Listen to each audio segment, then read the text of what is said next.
हम्म तो इमेजिन कीजिए किसी ने अपने घर को चमकाने के लिए लाखों का पेंट करवाया और हम्म। बाद में पता चला कि वो घर एक मिरर हाउस बन गया है। हाँ हाँ, जहाँ हर छोटी सी खरोच और धूल चमक रही है। बिल्कुल।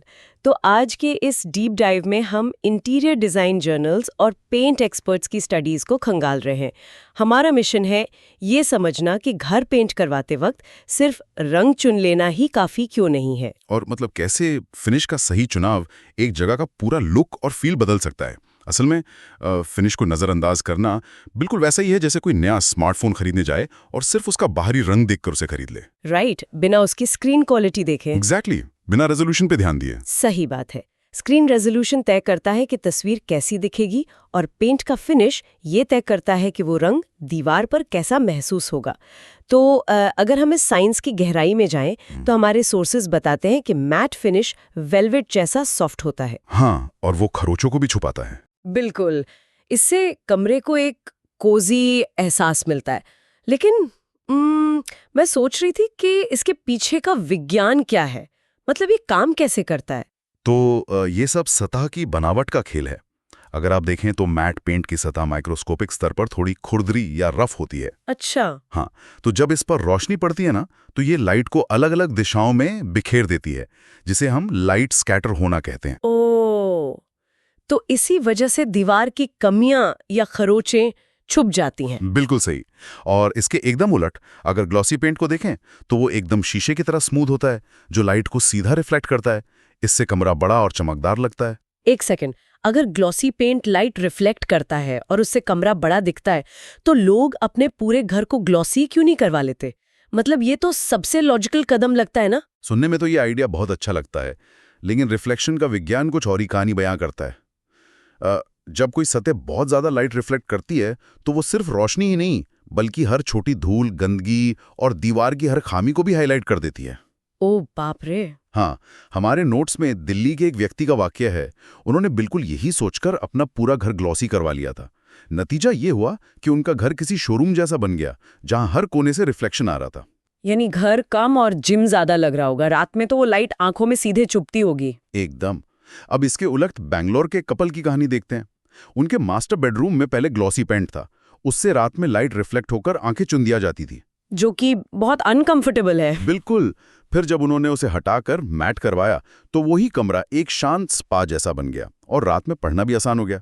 इसीलिए ना, कमरों के हिसाब से नियम तय होते हैं। हम्म तो बेडरूम, लिविंग रूम और किड्स रूम के लिए मैट सबसे अच्छा है। हाँ, और घर की बाहरी दीवारों के लिए ग्लॉसी बेहतरीन है, ताकि बारिश का पानी आसानी से बह जाए और धूल न चिपके। और फिर आता है सैटन। जो इन दोनों के बीच का एक परफेक्ट मिक्स है। Right, exactly. थोड़ी चमक और साफ करने में आसान। इसे आमतौर पर किचन और बाथरूम के लिए सुझाया जाता है। मतलब अगर हम किचन में सैटन लगा रहे हैं तो असल में हम दीवार को एक अदृश्य रेनकोट पहना रहे हैं। हाँ, पानी या छींटे पड़े और आसानी से फिसल गए। बिल्कुल। और इस रेनकोट के पीछे भी केमिस्ट्री है।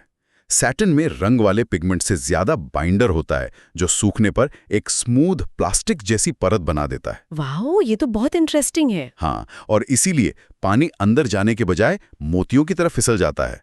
और पता है, ये खूबी सिर्फ सहूलियत नहीं देती, बल्कि इसका सीधा असर घर की वैल्यू पर भी पड़ता है। सच में? हाँ, सही फिनिश वाले घरों की रीसेल वैल्यू 6 से 8% तक बढ़ सकती है। एक बहुत आम गलती है जो लोग अक्सर करते हैं कि वो किचन में मैट फिनिश लगा देते हैं। ओ, जिससे दाग दीवार के अंदर चले जाते होंगे। बिल्कुल, और फिर वो साफ नहीं होते। ये तो बहुत बड़ी समस्या है। इसका मतलब है कि लोग अक्सर सिर्फ रंग देखकर मोहित हो जाते हैं। पर क्या पेंट स्टोर के मालिक ग्राहकों की इस कंफ्यूजन को दूर करते हैं? एक अच्छे स्टोर ओनर को कौन सा फिनिश चाहिए, ये पूछने के बजाय ये पूछना चाहिए कि पेंट कहाँ लगाना है। अगर जगह पता हो तो सही फिनिश देना बहुत आसान हो जाता है। वैसे पेंट टेक्नोलॉजी अब इतनी आगे बढ़ चुकी है कि आजकल प्रीमियम घरों के लिए वॉशेबल मैट की बहुत डिमांड है। वॉशेबल मैट, ये तो दो विरोधी चीजों का मिलन लग रहा है। हाँ, ये एकदम कटिंग एज तकनीक है। इसमें मैट की खुरदरी सतह तो होती है जो खरोंचे छुपाती है, लेकिन इसके अंदर सैटिन जैसी हाई बाइंडर केमिस्ट्री का इस्तेमाल होता है, जिससे दाग आसानी से साफ हो जाते हैं। बिल्कुल।